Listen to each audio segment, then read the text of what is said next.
ስውሯ ማርያም አይኔ ያየውን መሰክራለሁ። ስውሯ ማርያም በጣም አመሰግናለሁ። የስውሯ ማርያም እንደዚህ ሆነ።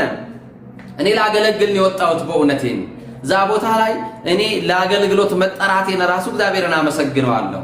ዛ ቦታ ላይ የጋበዙኝ እህቶቼ ለጊዜው ድንግል ማርያም ታውቋቸዋለች፣ ከዚህ ስርም እንዳላችሁ አይቻለሁ። እጅግ በጣም አድርጌ በመቤቴ ስም አመሰግናለሁኝ። እኔ ሳይገባኝ ደካማውና ያንን ቅዱስ ቦታ አመስግን፣ ድንግል ማርያም የምትሰራውን በአይነ ተመልከትና አስተምር ብለው ጠሩኝ። እኔን ድንግል ማርያም እንደ አዲስ ሰራችኝ። እኔ ደካማው ልጇን አስተካከለችኝ። እኔ ጎስቋላው ልጇን ድንግል ማርያም አስተካክላ ሰራችኝ። በቦታዋ የሰው ተአምር ሳይ አይኔ በእንባ ታጠበ። አቤት ድንግል ማርያም እናቴ ልጆቿን ሰበሰበች በቦታዋ። ድንግል ማርያም ስብስብ ባደረገች። የተበታተኑት ኃጢአት የወረሰውን ሱስ የወረሰውን ጭንቅ ያለውን ቤት ውስጥ የቀረውን መጋረጃ የተጋረደበትን መርፌ የሰለቸውን መታከሚያ ያጣውን ድንግል ማርያም በደጇ ላይ እየፈወሰች ነው፣ እየፈታች ነው። ምን አየህ ካላችሁኝ አንድ ያስደነቀኝን ታሪክ ልንገራችሁ። ባልና ሚስቶች ናቸው። እግዚአብሔር በእድሜ ያከበራቸው። እድሜያቸው ወደ 60 አካባቢ የሚጠጋ ባልና ሚስቶች ናቸው። ባል ታመመ።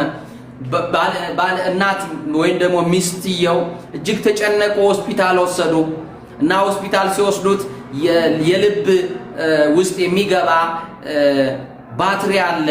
ያን ወደ 500 ሺህ ብር ግዙ ተባሉ እና ያንን ባትሪ ለመግዛት 500 ሺህ ብር ተጠይቀዋል።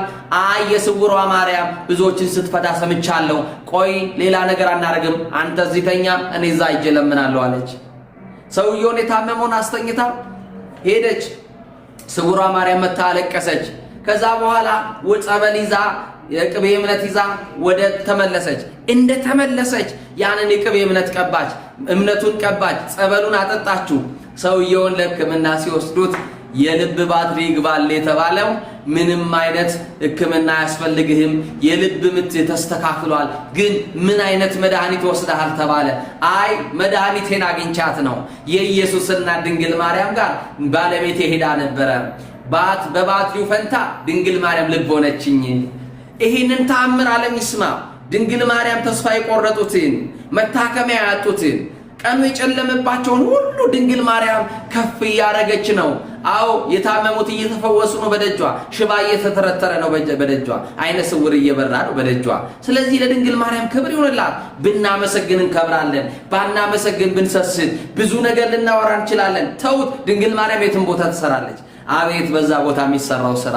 ስለዚህ የስውሯ ማርያም ወዳጆች የሆናችሁ፣ የተክለ ሃይማኖት ወዳጆች የሆናችሁ እንዲህ አይነት ተአምር ስንነግራችሁ ተአምር ፈላጊ እንድትሆኑ አይደለም፣ እመቤቴ ያለችላችሁ ተስፋ እንዳትቆርጡ አይዟችሁ ልንላችሁ ይሄንን ለማለት ያክል ነው ማለት ነው።